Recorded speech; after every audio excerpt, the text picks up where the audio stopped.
Yan ang naganap sa Kamara matapos kuyugin si House Speaker Martin Tambaloslos ng ilan sa kanyang mga kapwa mambabatas.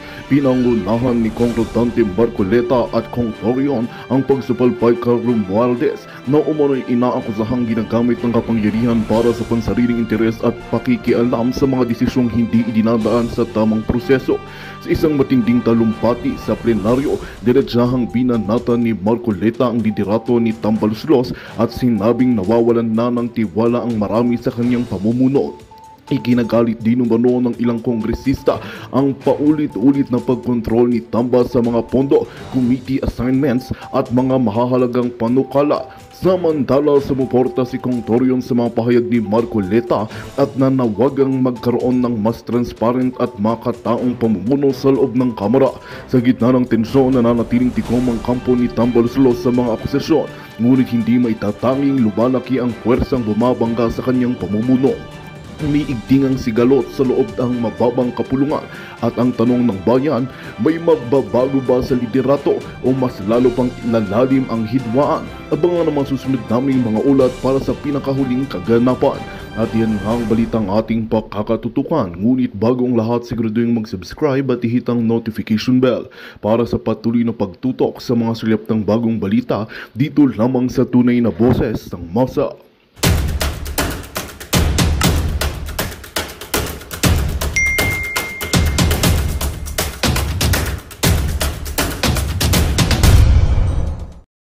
Available ho yan. Ano ho yan?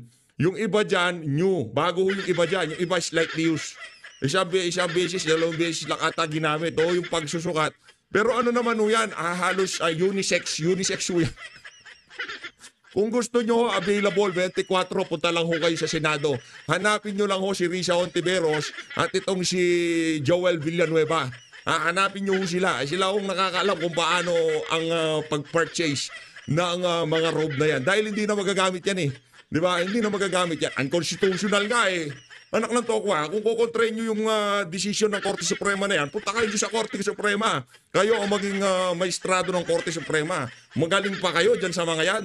Yang mga yan, inaalay na nila ang buhay nila para dyan sa pagiging maestrado, pagiging associate justice dyan sa Korte Suprema, di ba? Wala nga naman magaling pa kayo dyan. Anak ng tokwa, ito nga si Risa Hontiveros, di man abogado. Yung ibang nagdadaldal dyan, yung si Percy Sendanyan, di man abogado. Di ba? Husay-husayan, galing-galingan. O ito na ho, palakpakan mo muna natin itong si Attorney Israelito Torion.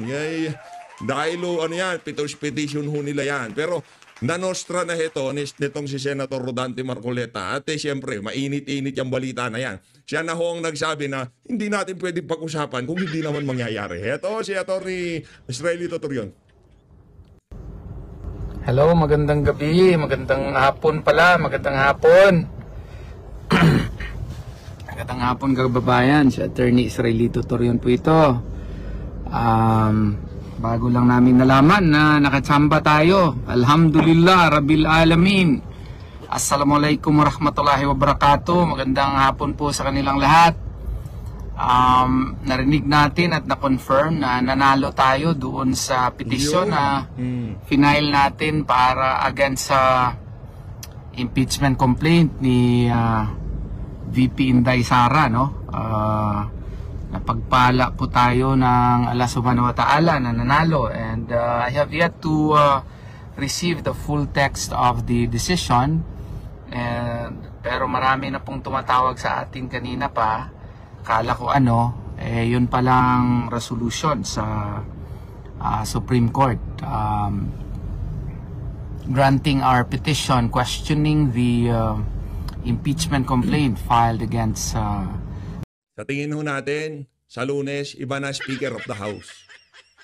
Sabi siguro ng Korte Suprema, ang bababoy nitong mga congressman na to. Siguro, may impact yung nararanasan nating baha, gutom, paghihirap ng ating mga kababayan. Tapos itong nagmamalinis at gusto impeach dito kay VP Sara, kung ano-anong intriga ang kinasasangkutan niya, di ba? Sa tingin natin mga kababayan, anak ng tokwa, yung si Romualdez, yan ang gusto magpa-impeach kay VP. Yang mga congressman na yan, silipin nga natin yung mga nasasakupan yan. O itong 3rd district ng lungsod ng Maynila, ano man to ba, puro baha lugar nito ah. Meron bang flood control to mga to? Aba, may flood control na. Pinagbibintangan nila si Bibi Sarang magnanakaw. O saan napunta yung flood control to mga to? Naku. Null and void, unconstitutional. Yun rin sila to, di ba? Checkmate sila doon. VP Sara Duterte. So, this is a great victory for the Filipino nation, and we hope and pray that this saga of an illegal, unconstitutional impeachment complaint against the Vice President will finally end, because this will not really help in the development of our country. This will only cause further division. Beloved country. So this is really a good news. At least now we can concentrate on the more important things. The congressmen can now concentrate in helping their constituents, especially in the NCR region. Hindi, Ornitoryo, no? Meron na silang oras para makipaglambingan sa mga kabit nila. Yarin lamang hindi na sila magiging busy dyan sa impeachment. Pero yung tutulong sa mga constituent nila, attorney naman, parang di nyo pa alam ang karakas ng mga magnanakaw na yan. Di ba? Anong tulong-tulong? Ibubulsa na lang nila. Kahit makita na nila ang buong sambayanan na lubog sa baha, hindi mo mag-iimbestiga ng flood control yung mga yan. Missing sa bungero, yun ang pagdidiskitahan ng mga yan. Ang tag dito? Twadcom 2.0, yan ang pagpaplanuhan ng mga yan. Kahit nalubog na lahat sa Pilipinas, ang utak ng mga yan kung paano siraan ng mga Duterte. Yun ang mahirap. Yung nalantad sa buong sambayanan, na yan talagang pawang paninira lamang. Do sinabi naman ng Korte Suprema, ang desisyon na to hindi para linisin ang pangalan o pawalang sala itong si VP Sara. Kahit na. Ayusin yung proseso. Hindi makikialam ang Korte Suprema dyan. I mean, walang magpipetisyon dyan kung malinis ang pagkakalatag. Kaya kung yung unang impeachment nitong si Trililing, di ba? Nitong ang pangalan ito, yung una dyan, kung naalala ko, sila Dilima yan, di ba? Sila Attorney Flavi. Tama, sila Attorney Flavi pala, sorry. Tapos sunod-sunod na yan, mga makakaliwa, itong si ganito, ito si ganyan. Yung pang-apat, ika nga, pinalis muna nila. Bawal pala yun. Yun ang problema, di ba? Sa bagay, yan trip nila yan, mahilig sa bawal. Bawal magnakaw, bawal ang puro ayuda. Di ba? Yun ang ginagawa ng mga yan. Yung bawal ang gusto nila. Masarap ang bawal eh. Yan ang sinasabi nila sa house. Pero tayo dito sa PHFT, pagka bawal. Yan ang sinasabi natin. Di ba? Para sa kanila, masarap ang bawal. Masarap ang magkabit. Kaya mga yan, puro may kabit. Di ko sinasabing lahat may kabit, ha? Di ba, Atty. Torion? Binaha ng husto. Hindi. I mean, si Atty. Torion kasi malawak ang pag-iisip niya. Nakita nyo naman kung paano niya sinalansan niyang petition na yan. Tinatanong ko siya kasi abogado kasi magaling. Hindi ko sinasabing loyal ho yan. Nakita na ho natin ang YP nitong si Atty. Torion at nakita na natin si Atty. Torion ng personal. Talagang lovebirds ho yung dalawa na yan. Hindi yung mapaghihiwalay ang dalawa na yan. Ika nga. Para yung si Atty. Torion, parang ako yan. Faithful yan, faithful. Nagmamahal ng isang babae, ika nga. Diba, Atty. Torion? Sana yun ang pagtutukan. And maganda talaga ito kasi wala naman talagang kabuluhan yung impeachment complaint na yun. And the only ground siguro na medyo malakas doon na tingin nila na malakas ay yung At syempre, di ba, hindi natin pwedeng anuhin itong si Pastor Kibuloy dito. Maraming salamat din dito kay Pastor Apollo Kibuloy. Yung mga effort na yan, sigurado, alam naman ho natin, no, na ika nga, pabor dyan si Pastor Apollo Kibuloy. At alam naman ho natin kanino abogado itong si Attorney Israeli Totorion, kay Pastor Kibuloy. Kaya kay Pastor Kibuloy, sa lahat ng abogadong nagtulong-tulong para isampay ang petisyon na sa Korte Suprema, hindi ho natin kilala yung iba pero mabuhay ho kayong lahat sa pangunguna nitong si Attorney Israeli Totorion. Pastor Kibuloy, saludo. alleged funds daw na hindi na-liquidate according to them, pero kung titingnan mo, pati ang COA, nag-clear na ng ating pinakamamahal na Vice Presidente. So it was really premature, aside from the fact that it was really a violation of the one-year bar rule.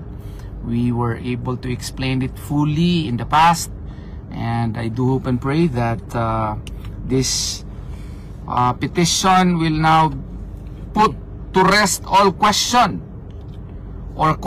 concerning the impeachment complaint being filed in the Senate, no? Kasi malapit nang open yung Senado ngayong July 28, if my memory serves me right. So at the very least, I hope it will no longer be tackled as an issue because the case has finally been decided.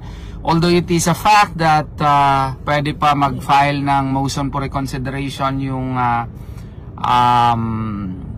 House of Representatives through the Solicitor General perhaps. Pero klaro naman na na-decide na itong issue na ito. Sana tigilan na itong issue na ito kasi wala talaga itong ginagawang mabuti sa ating bansa. Lahat lang pamulitika. Wala nang ibang nangyayari sa ating bansang maganda. Lahat politika. So concentrate naman tayo na tulungan yung ating mga kababayan sa NCR. Kagagaling ko. Yan yung etong si Atty. Israeli Tutorion, pagka naririnig kong magsalita, parang si Pastor Kibuloy sa totoo lang. Yung yung walang bukang bibig kung di tumulong. Isipin yung mga kababayan natin. Kaya laki panghihinayan ko talaga kay Pastor Kibuloy. Hindi siya naging senator. Tingnan yung abogado nitong si Pastor Kibuloy. Tingnan yung niya, yung lumalabas sa bibig nitong mga individual na to. Wala kayong mararamdaman na galit, poot, inggit, o kung ano pa man. Ang ini-aim lang ho talaga nila makatulong sa ating mga kababayan. 'Di ba? Yung mga malapit dito kay Pastor Kibuloy, laging yun ang sinasabi nila. Hindi niyo ba napansin yun? Hindi niyo ba napansin na bukang bibig basta malapit kay Pastor Kibuloy, laging nation building, laging iuna ang ating mga kababayan. Kaya kung sakaling tumakbo itong si Pastor Kibuloy sa 2028, isa ho tayo, ngayon pa lang siya nagsasabi na talagang ikakampanya ho natin siya. Hindi lang siya. Si Atty. Vic Rodriguez, yaang si Atty. Jing Bondoc, lahat ng malapit kay dating Pangulong Rodrigo Duterte. Kasi kahit saang forum natin sila marinig, wala tayong narinig na gaganti tayo, ganito gagawin natin, sisilipin natin ganito, iimbestigan. Wala. Focus tayo doon sa mga bagay-bagay na magbebenepisyo ang sambayan ng Pilipino. At dahil dyan, Atty. Israeli Tutorion, mabuhay ho kayo, palakpakan natin itong si Atty. Tutorion. Dito sa bahagi ng video natin na to, dumako na ho tayo dito kay Senator. Ay, teka. Senator, ang ating isa sa pinakamalupit na senador na nagnostra etong si Senator Rodante Marcoleta. Siya ho siya ho yung sinabi niya doon sa mga live ng Saganang Mamamayan, huwag kayong magbanggit ng bagay na hindi matutuloy. Ito na nga ho mga kababayan, ito ho yung tinutukoy nitong si Senator Rodante Marcoleta. Ito yung bagay na hindi matutuloy, kaya huwag na nating pag-usapan. Dante, pasok! Sige, Nako. latest ito. Breaking news! Kalalabas lang po ng Supreme Court, Sen, nagpa-press con po ang tagapagsalita ng Korte Suprema. At inilabas na ang desisyon dun sa kine-question constitutionality ng impeachment complaint na isinampa laban kay Vice President Sara Duterte. Isa-isa. Nako, mag-bidis mode itong si Sendante dito sa video na to. Wala ko tayong maraming interruption, wala tayong maraming singit dito. Ibibigay ko tong itong dire-diretso na to kay Sendante. Tatawa-tawa lang tayo. Natin kasi ito ay wala pa mismo yung papel ng desisyon, pero ipinaliwanag na nung tagapagsalita ng Korte Suprema si Attorney Camille Ting. Yan. Number 1, Senator Dante Marcoleta. Ito po, Your Honor. Una, the articles of impeachment against VP Sara Duterte is barred by the one-year rule. Nako, according to Supreme Court spokesperson Attorney Camille Ting. Bagyo talaga. Oho, bagyo. Ito pa, kadugtong. The Senate could not acquire jurisdiction over impeachment proceedings. Nako. Yun pa, mas matindi. Oh. Matindi. Oh. Bagyo. Pero kahit na bagyo yan, napursi na natin yan. Bagay, opo, kung sila yung Kumbaga, Na-nostra na yan. Di ba? Introduction ko pa lang. Sumingit ka na naman, PH. Na-nostra na niya na yan. Huwag natin pag-usapan yung hindi mangyayari. Sabi natin, Sen. nakita na natin, sabi natin, ayan, pumasok na sa area of Philippine, ano yan? Area of responsibility Area sa of PAR. responsibility ng ating bansa. Alam natin nakikita natin yung kung saan papunta kasi, lalong-lalo na nung ang Korte Suprema kamakailan ay naglabas ng sariling order, nire-require ang dalawang kapulungan ng Kongreso na isumite yung mga ilang impormasyon na kanilang gustong makita upang mapagpasyahan nila yung dalawang petisyon na umabot sa kanila. Doon pa lang sinabi na natin, nakikita na natin kung saan ang direksyon na tinatahak ng Korte Suprema. Okay. Na kung tawagin na ay bagyo. Di ba? So, bagyong SC. Bagyong Supreme Court. Ayan. Talaga pong todo ang signal nito, Jensen, dahil sabi ni Attorney Ting, ang desisyon ng Supreme Court ay immediately executory at ito isang unanimous decision. Ano po bang ibig sabihin nun, Sen? Pagka unanimous decision, ang ginawang pagpapasya ng Supreme Court unbank. Wala ka ng kapag-apag-asa na mag-MR ka man lang. Ganon. Paano ka mag-MR unanimous? Zero pa lang. Wala pa lang ano. Sino ang papansin sa'yo? Sinong, kahit isang kaluluwa doon sa Supreme Court, ang magbibigay sa'yo ng konting panahon na maaaring pagbigyan ka. Sige nga, basahin ko kung ano yung MR mo. Baka sakaling may makita nga ako riyan. Wala eh. Isinara na po ang lahat ng mga pagkakataon para ikaw man lang ay humingi ng motion for reconsideration. Tsaka immediately executory. Opo. Wala nang MR yan. Wala nang appeal yan. Yun pala yung immediately, walang forthwith. Kundi agad-agad, dapat ipatupad pala yan. Ang liwanag naman Opo. kasi kagaya ng binabanggit natin, doon sa una pa lang na mga pagtalakay natin dyan, wala talagang, alam mo, ito maaring Alam ko itong si Sen Dante, di na nagpagawa ng toga eh. Tinatanong siya, Sen, toga mo, impeachment na. Oo nga. Kailan ba isusuot yan? 2026? Matagal pa. Hindi, sa impeachment ni VP Sara, sa dito. Ano impeachment? Ganon si Sen Dante. Alam ko, ganyan yung ginawa niyan eh. Di ba papasukat sila toga? Sabi niya, tagal pa 2026. Hindi. Kailan natin susutin? Hindi. Huwag na sukatan. Ano, impeachment, EVP? Ay, di na yan. Kailan? Sa 2020. Eto, ay walang impeachment mangyayari dito.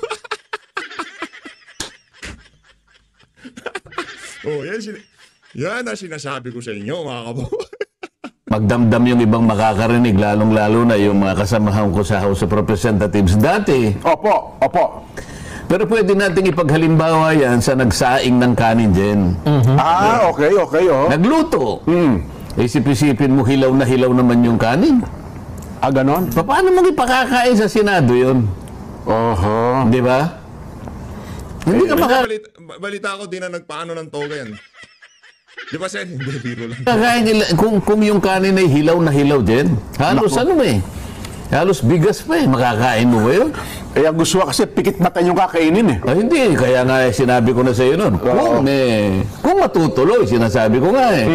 Ang totoo niyan, yung unang 3 impeachment complaints, hindi lang hilaw eh, panis eh. Bakit ka mo? Ganun mo ba? Kala mo yung pinatagal. Nabinbin eh. Kapag binilang mo yung araw ng pagkakabinbin dyan, hindi siya bababa sa 20 araw. Subukan mo ang isang Sinaing. ang isang niluto. Opo. Ay itago mo, hindi sa refrigerator.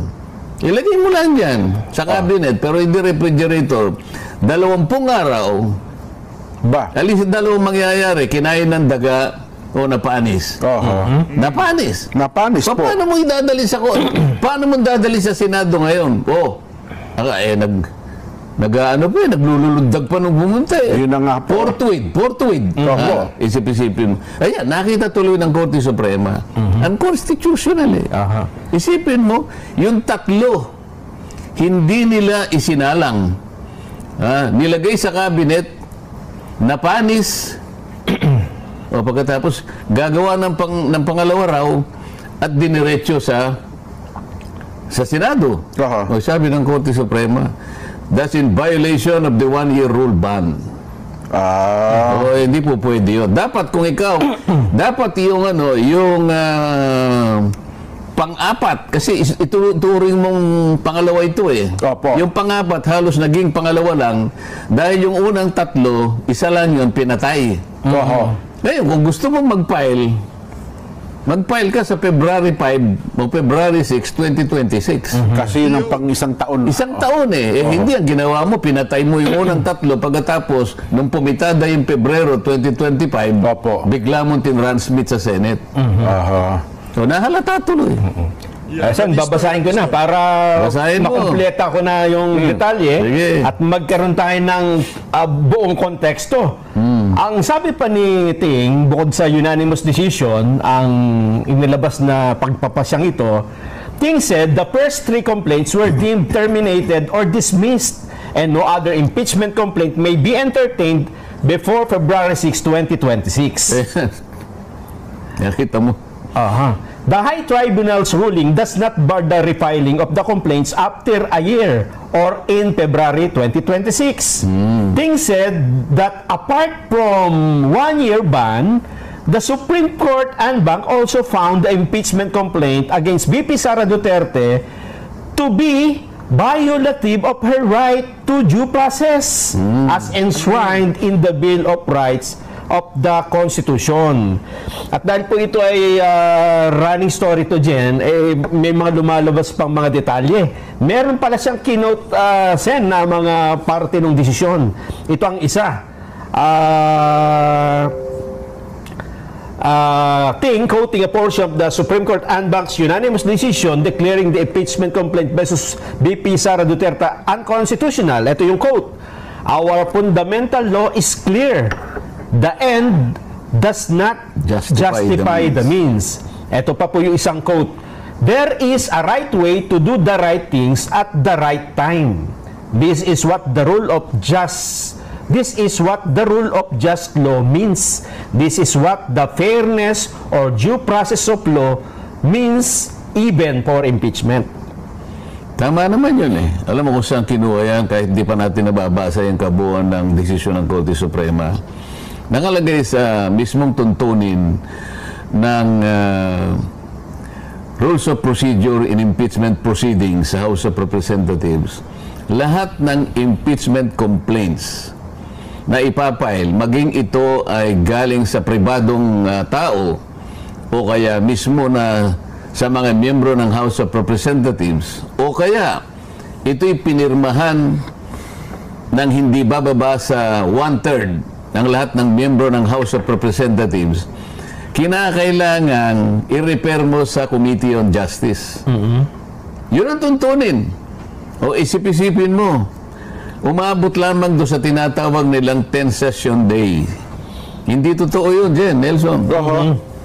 Sa totoo lang, kapag ako talagang nakahanda tayo, sinasabi ko naman sa inyo, kung yan ay natuloy halimbawa na pag-usapan sa Senado, unang-unang pagkakamali nila, Jen, Opo. yung unang complaint ay i-file at in-endorse at ito'y tinanggap ng opisina ng Secretary General December 2.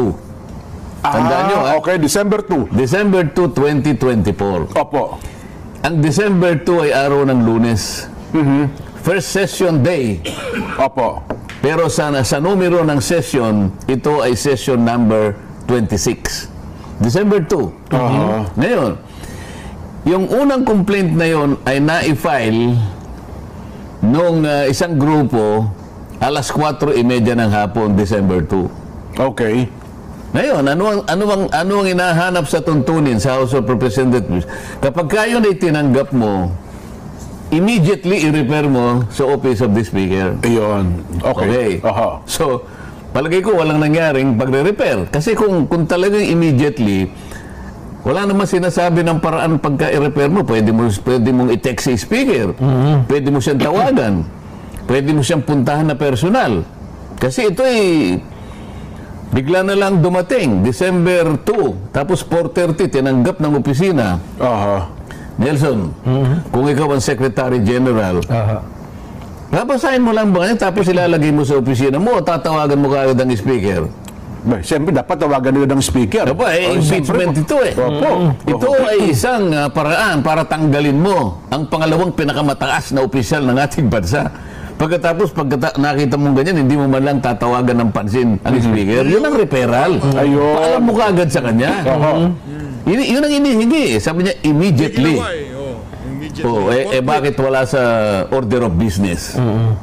Sasabihin nila, hindi po namin kaagad nailagay dyan kasi po, yung order of business po, ginagawa namin ng maaga. Umaga pa lang. Ginagawa na namin yan kasi po, magsisimula po yung session alas 13. Tinanggap ko po yan 4:30. Alas 4:30 ng hapon, hindi mo rin mapapangatpiranan yun. Bakit ka mo? Kasi, pangkaraniwan na sa amin, pag may biglang dumating na ganyan na napaka-importanting bagay, at ni-repair mo kaagad sa opisina ng speaker. Speaker, sige, isama mo additional reference of business. So pwede naman palang gawin yun. Pwede mo gawin yun. May kakabalian naman pala. Ang totoo niyan, yung apat na yan, nung i-repair nila doon sa sinasabi nilang 10th session day, yun ang February 5. Wala siya doon sa order of business doon sa araw na yun. Kaya nga sinasabi ko, kung ito'y halimbawa, umabot sa Senado. Unang tanong ko sa kanila, hawak-hawak ko yung session number 36. Ito yung sinasabi niyong 10th session day. Kapag napatunayan ninyo na ito'y nakasulat dito, ibig sabihin, in-include nyo. Andyan talaga, magre-resign ako as Senator of the Republic. Naku, mabigat. Okay? Kasi wala hawak ko na. Matindi yun, hindi biro yun. Pagka ganun na yung mga litanyang binibitawan itong si Senator Rodante Marcoleta, matakot na kayo. Etong si Luistro, si Akop, ilalampas ni Senator Rodante Marcoleta yan kung sakaling natuloy yung impeachment. Bakit ninyo pinangatwiranan ninyo na pati sasagot ng Solicitor General Magandang balita ang hatid namin sa inyo ngayong araw. Sa pagtatapos ng aming balitaan, nagbigay kami ng mga mahalagang impormasyon. Maraming salamat sa pagtutok at pagsuporta sa aming programa. Huwag kalimutang manatili sa mga susunod na araw para sa mga bagong balita at mga kwento na dapat nating abangan. Mula sa Boses ng Masa, magandang araw, Pilipinas!